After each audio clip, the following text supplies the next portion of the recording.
Welcome to the Eventual podcast. My name is Leovia. I am happy to see you today. I don't know what today is, the 23rd of June 2020. I am coming to you from the Twin Cities in Minnesota. If I look extra sweaty or red or just sort of kind of disheveled and all over the place, it's because I just got done exercising and showering, and I just didn't want to wait for my hair to dry or for my face to stop being red, so here we are. I am quite warm, so I'm not wearing anything knitted, but I am wearing my You Can Sit With Us shirt made by Anne Valley, also known as Little Skein Anne of Little Skein in the Big Woods. Some plastic on my foot. Yeah, so I wanted to do a podcast before ZK because Zombie Apocalypse is this week. It starts tomorrow actually, and well, yeah, it does start tomorrow. And so I had wanted to do like a quick pre-ZK sort of podcast to get all of my current stuff out there, because the rest of the week is going to be focused on ZK, and then Sunday I'll talk about a little bit more. I am just drinking straight water today because I'm thirsty after exercising. I'm actually drinking out of my ZK 2019 mug.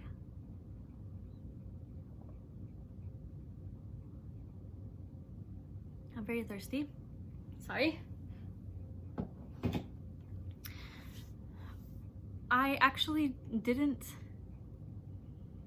attend ZK like as a guest last year. I mean I did, but like not as a signed up guest. So I showed up to the marketplace on kind of a whim. Actually, I was encouraged to go by Bunnyfish Heather. I had mentioned like, oh, I had just learned about it, but 2 years prior, I had first learned about Zombie Apocalypse, and then it was too late to buy tickets, and I didn't know that the marketplace was like free and open to the public, and I just went to Yarn Over instead and thought it was like about the same. And then the following year, I was like, dang it, I meant to like plan and go to ZK, and I missed and forgot again. And Heather was like, no, you can still come to the market, you should totally come. As a Twin Cities local, Rochester's not really that far away, and I like short day trips, and so I did end up going. And actually, a lot of you are here because of a little person known as Cori who gave me a little shout out on her podcast. So I was curious to see if she'd remember the story the same way that I remembered it, just because we just have very different experiences in life. And so it did go down pretty much like that. I can't remember if I sat next to her or if she sat next to me, but definitely it was before everybody else got there. So it was either Steve and I were sitting there, and then Cori joined us, and then Amber Yarn Hoarder joined us, and then a couple other of their friends joined us. I have a picture of Amber and another one of their friends sitting there, and then also Multi-Crafty Guy is his Instagram handle. He sat to the left.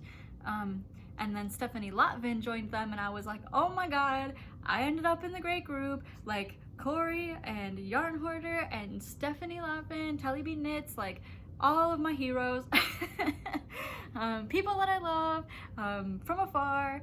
And I've shown you like 85 times on my various podcasts that I own Minnesota 52, which was my first experience with Cori.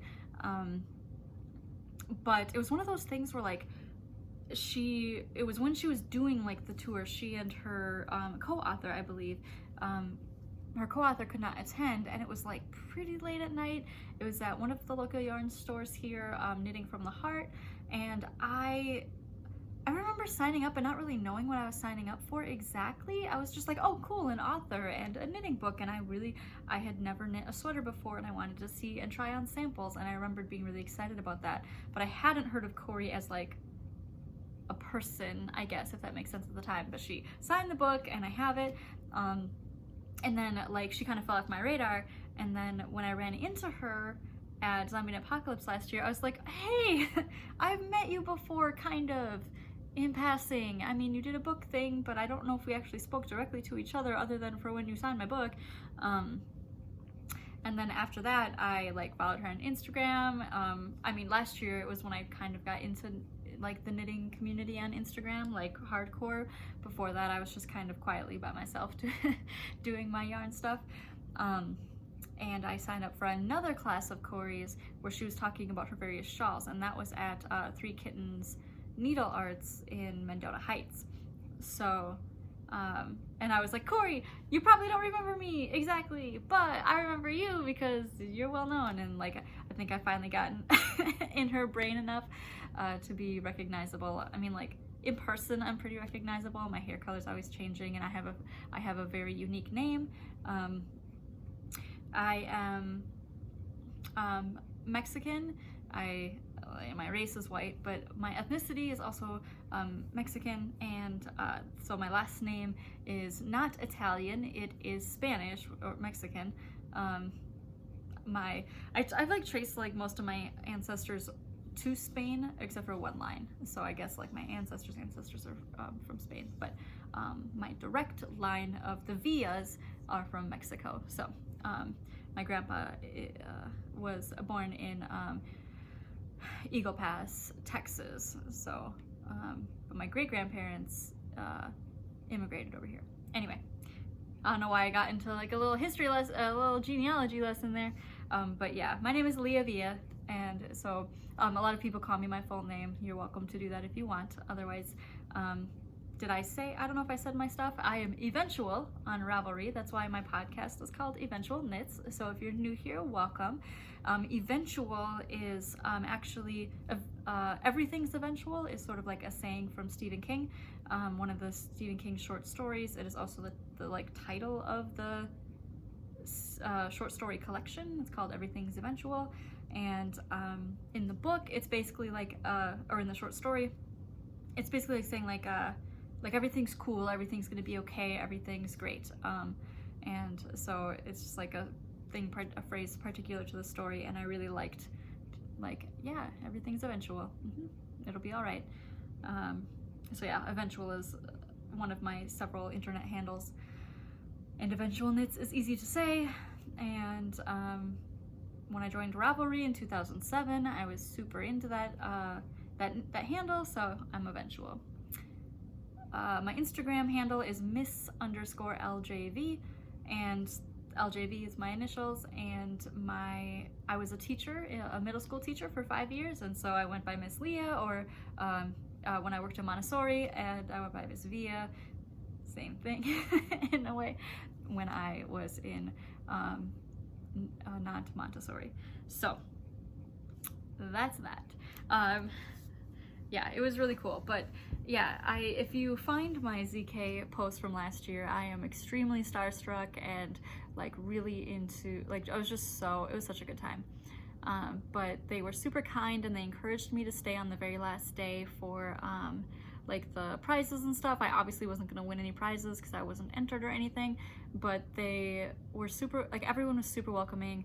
My second table, I ended up sitting with Lisa Ross of Paper Daisy Creations, as well as Stephanie, and Suburban Stitcher also, I believe she was sitting across from me.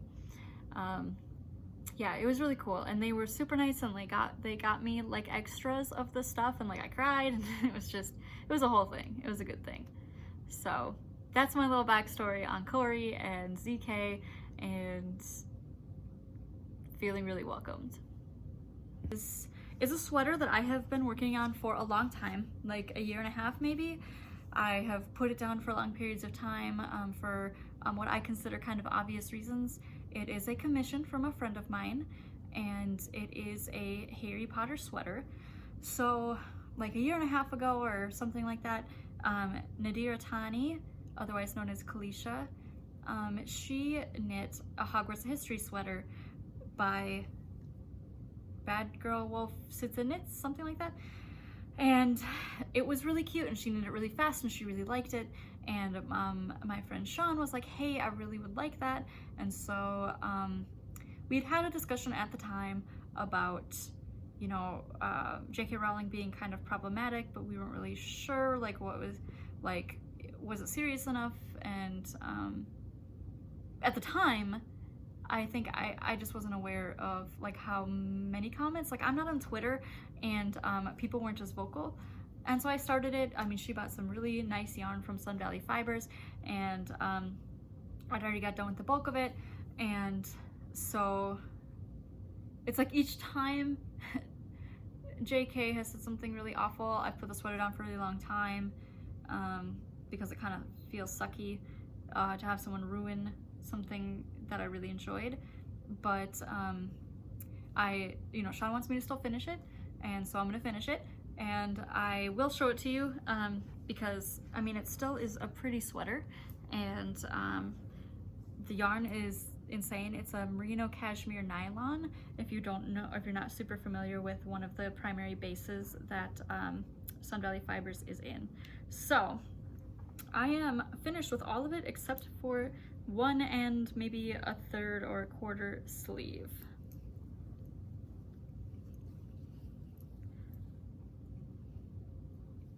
So it's really cute.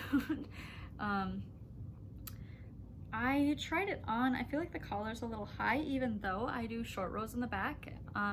So I'm hoping that that blocks out a little better.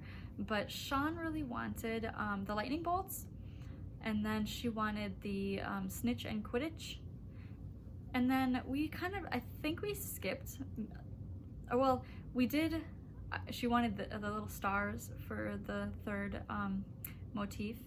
And then she wanted the Deathly Hallows, but then also wanted some more stars. So I just added these in. So the way that the sweater is knit, it's top down, and you can pick from several different motifs for like charts A, B, C, and D. And then I believe you could actually even do something like that is further down the bust and not just on the yoke. But this is what she wanted, and I was very upset when I was doing the 3 colors down here. It was so annoying, but it ended up looking good. I just sort of, I made the little, I just added them in myself. It wasn't part of the chart, I just added it in. And yeah, look how nice this is. It's so pretty. Yeah, because my needles were a little long, the lightning bolt's gonna be a little bit stretched out, but I looked at all the FOs and they're kind of all looking like that anyway. Of course, the most beautiful, my favorite, are the snitch and the Quidditch goal. And then I am this far on the sleeve. And this is crazy. You guys, this is one ball of yarn. I'm not alternating. This is just like how, I guess it doesn't look like as intense in person. Like, I mean, it looks, you know, kind of different colors, but it doesn't look like stripes exactly. The camera's really bringing out the stripes. I use Knit Companion to keep track of my patterns, like the app on my iPad, and I realized that the pattern has been updated a few times since I put it in Knit Companion. I guess it doesn't automatically update, and so I was following the directions in the original pattern, and it has changed since then. So I think it said like decrease every 6th round for like 13 rounds, and the new update says decrease every 4th round, and so I'm just sort of winging it. Sean, this is the smallest size. Sean is a pretty small person, so I tried it on. The length is good, and it'll definitely like stretch a little bit more when I block it, and I just need to finish the sleeves. So yeah, I mean, it's looking really good. She said she'll wear it. I'm knitting the sweater on size 6 ChiaoGoo needles. You'll see a really common theme here. ChiaoGoo needles are my favorite. I love sharp metal needles. Interestingly, wooden needles hurt my fingers. Like they're not giving enough. And I really wanted to love wooden needles because I'm kind of like oh, I love the natural stuff, da da da, you know, whatever. But sometimes that just doesn't work out in practice. And I actually really like the fact that metal needles, like especially the smaller ones, will like bend and meld to your hands. Like I really don't mind that my metal needles, especially my smaller ones, are warped. But Chaguis are my favorite, both for the sharpness of the metal, the lightness of them, and then also I love that the cables don't get kinked. One of my biggest complaints about Addies are that they, especially at the join, always get like bendy and kinked, and I hate it. The sweater, the Hogwarts history sweater, is in my Finish What You Started Human Soot Sprites bag from Fate's Thread. I love this. You could pre-order them before and pick what you wanted the background color to be, or like the main fabric color, and I picked teal because it reminds me of Hikoo, the dragon. Another thing that I am knitting that I just started basically are the Ripple Buttshorts by Jessie. So far I have made the I-cord tie for the waist. I didn't actually like officially really measure. Let me see. I'm just tying it around my waist right now. Yeah, this is good. It's a good length. Yep, good, I did it right. And then I also did, I just finished the first part. It starts with the waistband, so I just did the folded, it's gonna fold with a provisional cast on, and then I started the ribbing. This yarn is in what, Skacel Hikoo. This is the remaining yarn that I used on my Lunar Rising sweater. I used barely any of this yarn, this second skein, but I used enough for the sleeves. The butt shorts are, I think it said like fingering held double or DK. This, I picked a thicker DK because it just seemed like it would be the most comfortable and that I had the right amount of yarn, and based upon suggestions by people, the Sausier in Verona, Wisconsin was doing like a Jessie made along, and I don't know if the camera picked it up, but I kind of stopped for a second when I was realizing what project I was grabbing, because I missed the meeting this week. So I didn't realize that it was 4 meetings to do like a knit along kind of, but it's really just like working on any of Jessie's patterns. And I showed up for the second meeting and I totally forgot about this one. That was on Monday or yesterday, but I didn't sign up for that anyway, so I'll just go again next week. That is also another Fate's Thread bag. It is my Brave Little Toaster bag. I have a really big soft spot in my heart for Brave Little Toaster. I watched it a lot as a kid. It is kind of a creepy movie in a way, but it's also like near and dear to my heart. The lessons and the feeling left behind, and the like they couldn't have meant to leave me, and yeah, the various lessons learned in that movie. Okay, I have one more whip that I'm working on. I actually just started it yesterday. So we were sitting downstairs and I was like, I want to start something, like I want to do something, but I don't want something that what was my problem?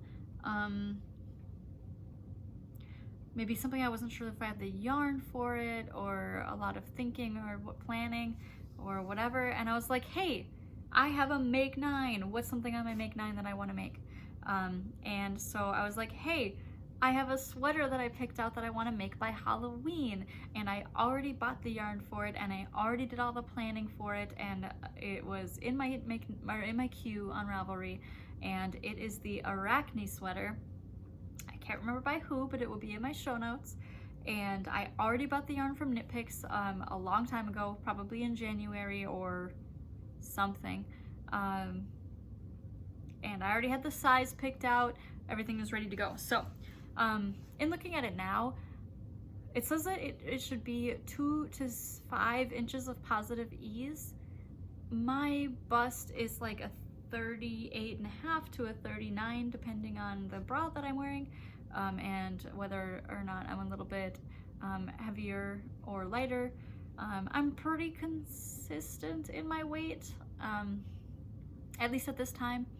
And so if I knit the size 4, which is what I plan to do, the final bust will be a 44 and the waist will be a 36.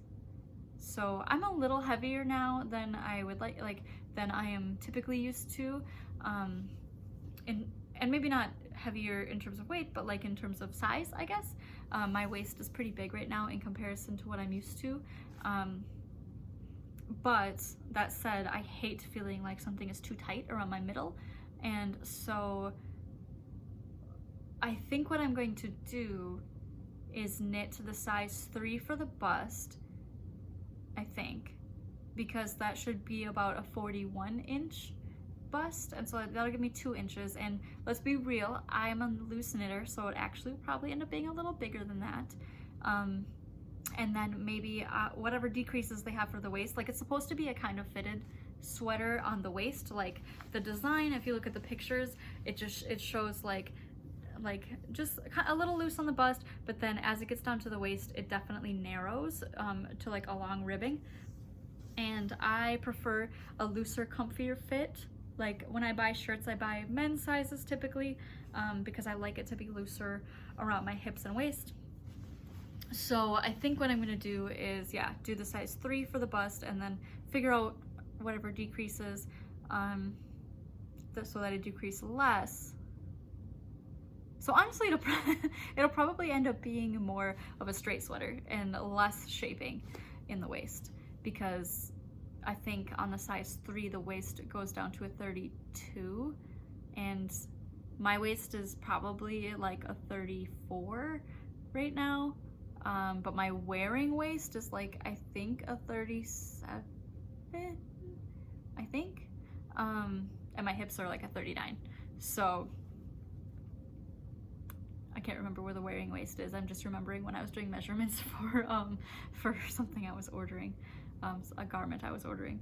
So anyway, I'm gonna do something. But so I have been using the Knit Picks Galileo. It's a sport weight sweater. The colors that I'm using are Nebula, that's the purple.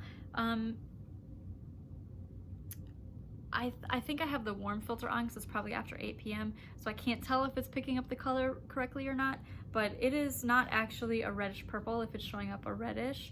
And actually, I mean, like, it definitely has red undertones, I guess, but it is definitely more of a rich, like, eggplant purple.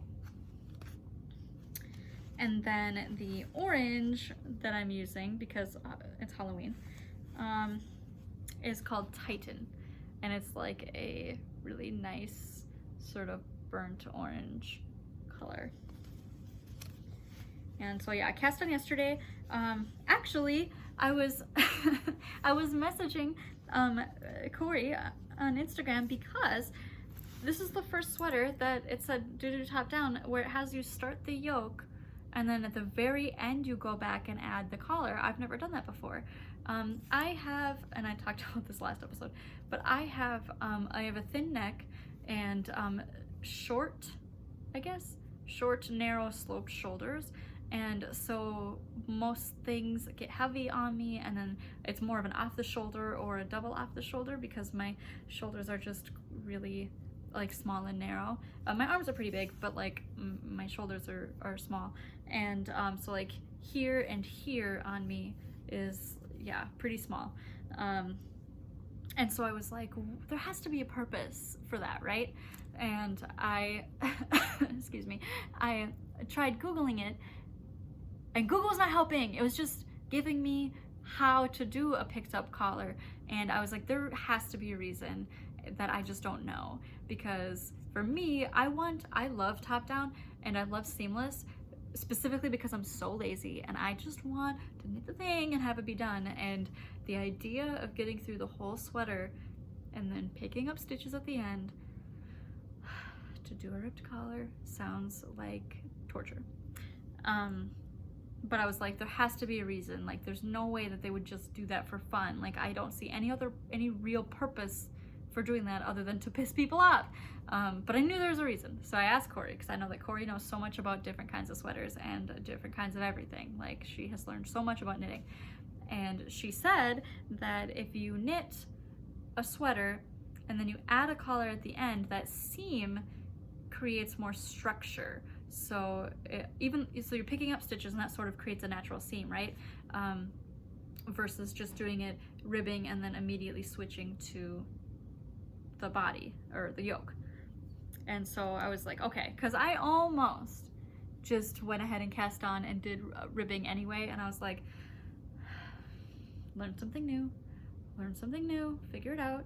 And so I will report back when I'm finished if the fit in terms of whether or not the collar is extra wide, or if it is more structured than my other sweaters, how that turns out for me. I really like my floats. If it is 7 or less stitches, I will not capture my floats because I think it ends up looking really bad on my stuff. It ends up being puffy. So I've barely started the yoke, and it is just, I'll put some pictures in of what it's supposed to look like when it's finished, or if I haven't already. But yeah, so I just started the spiderweb motif, but look at how good that looks so far. It's so good.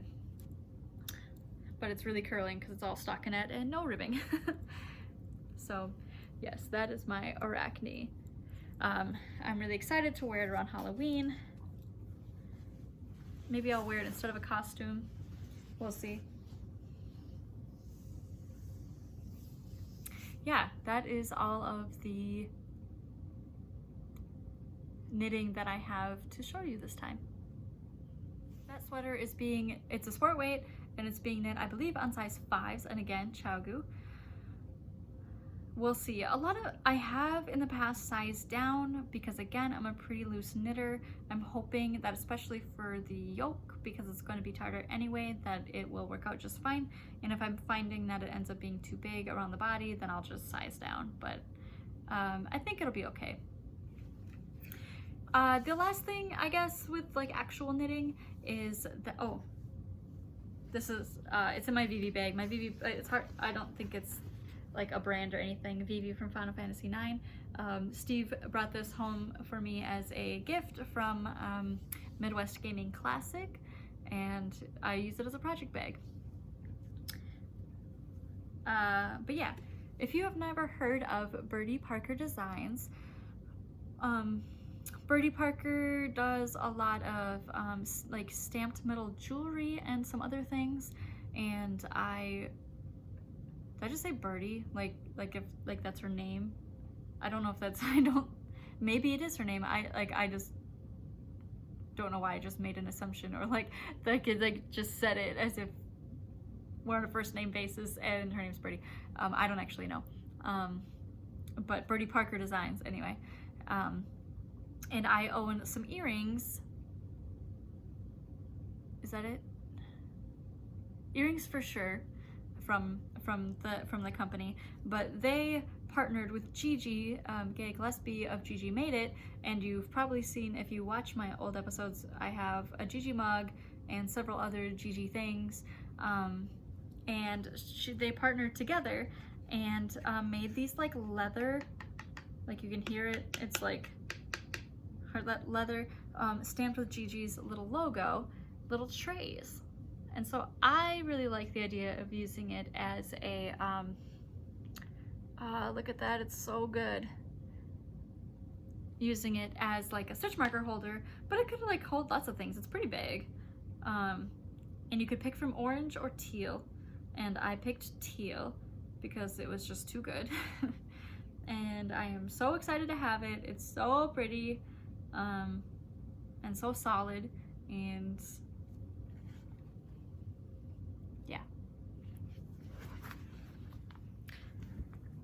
So I definitely have a lot of different yarn dyers that I could showcase at any given time that I am in love with, and I really support their yarns and their business. But I'm just going to highlight 2 skeins this week. The first one is one of my like all-time favorite dyers. This is Fiber Nymph Dye Works, and they had a self-striping 3-stripe colorway called Soft Kitty, and I think you can tell that it is like a gray tabby and like a normal, so cute. I love all of Fiber Nymph Dye Works' yarns. I believe my advent calendar for this year is through Fiber Nymph. I'm really excited. I love the feel and the look of their yarn. So this is an 80/20 superwash merino, 400 yards. It's in my, I have over here a 3, I'm not gonna move my camera, 3 self-striping cubes.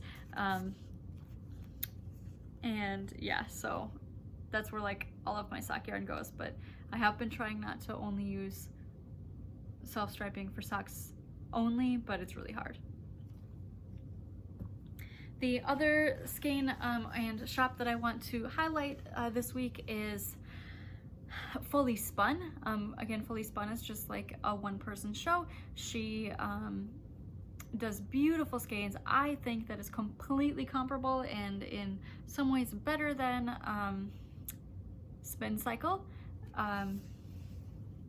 Like if you look at this, I feel like I showed this a different time, but for example, this is a sock fingering 75/25, 440 yards. The colorway is #basic. Like this skein of yarn, I feel like a camera could not do it justice, like the complexity of the yarns, the yarn fibers that have been spun together. I love Fully Spun's marled yarns. They're so good. But the actual skein that I wanted to show you is a variegated that she did called Majestic, and it's a postscript fingering, 415 yards. Again, just the depth of color, the vibrancy, the little speckles. I mean, excuse me. It's all just so good.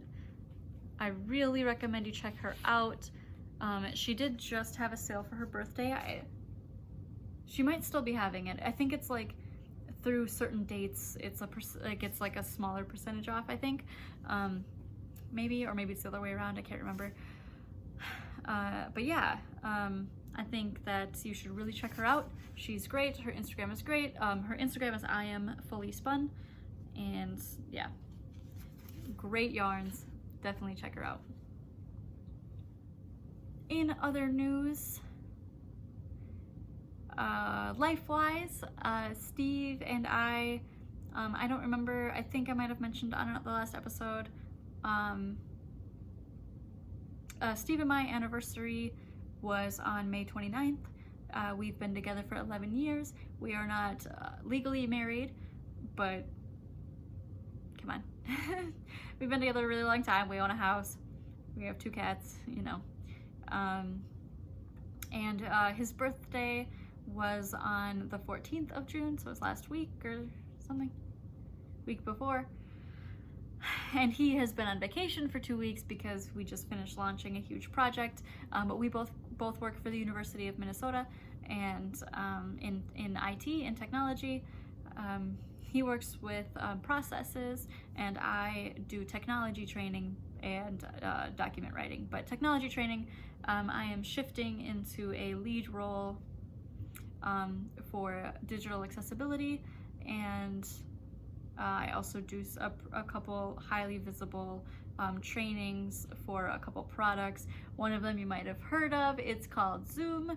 I manage documentation and teach lots of people how to use Zoom. Which is funny because you know, Zoom was we already were using Zoom to meet prior to COVID, and so like it becoming ubiquitous was really funny to me. I really like Zoom in comparison to a lot of the other options out there, especially compared to like Skype or WebEx. So it's been a lot of fun teaching people how to like use Zoom effectively. Yeah, so that's sort of like work stuff. This Sunday, the 28th, is my brother Joe's celebration of life.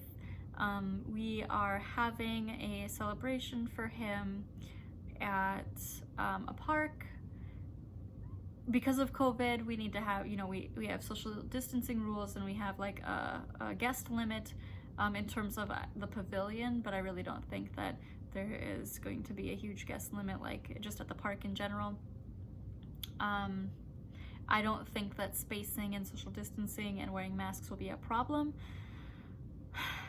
We made the reservations for this pavilion / park back in March when we were trying to figure out what to do because we couldn't have a funeral for him in March.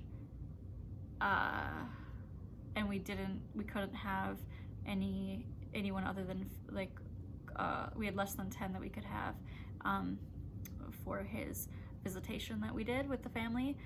And so anyway, we are doing something for him on Sunday. Hopefully, I mean, the weather's supposed to be decent. It's supposed to be more of a celebration of him as a person and not like a super sad affair. But it's gonna definitely be really hard having a get together with the family where he's not there.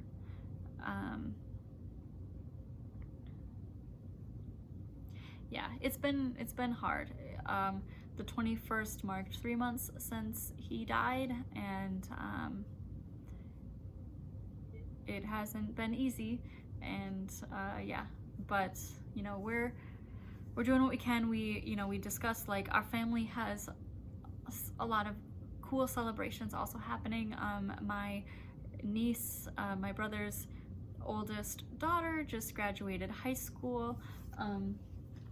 Actually, so my brother gave me a couple of Joe's games, like they're just like mementos, not like I think we actually have these games, and actually one of them isn't even, it's not Bloodwake in here, it's Mass Effect, like it's just like, you know, this used to be Joe's. But yeah, my niece Ayana just graduated high school.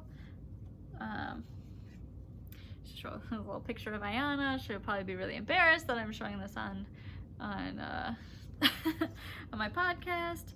This is like filtered a little, like it's making her look way whiter than she is, but she's a beautiful 18-year-old girl, woman, and yeah, this is a very Minnesotan picture. Yeah, so she just graduated high school. She's my oldest niece, or my oldest, you know, niece or nephew. Yeah, so that's really exciting. My youngest brother is going to graduate in August with his associate's degree. So like we do have a lot of positive things going on in our family, and so we really didn't want to push off an event for Joe and sort of keep putting off, like it's not closure exactly, because I don't think that we're gonna really feel closure for losing him, but it's definitely like something to mark and something for people to sort of attach to. I don't think we are going to get him like a plot in a cemetery or a headstone or anything like that. We each got some of his ashes. I have two because one is my sister's that I just haven't had a chance to give her yet. But we have some of his ashes here, and then I, of course, have some of his ashes in this necklace, and my stepmom has the rest of them in like, you know, like the pretty box that you can get. And so we have a pretty big family. We're all able to get some of his ashes, and so that was really good, so that we all have him with us at all times. And on June 27th, this Saturday, is two of my brother's birthdays. They're both born on June 27th. One of them turns 20 and the other one turns 30. Dang. Yeah, so those are some of my little brothers. So that's like kind of what's going on in my life. Got some really happy stuff like ZK, got some really sad stuff like my brother passing. But if you want to see more pictures of him or learn more, 2 podcasts ago,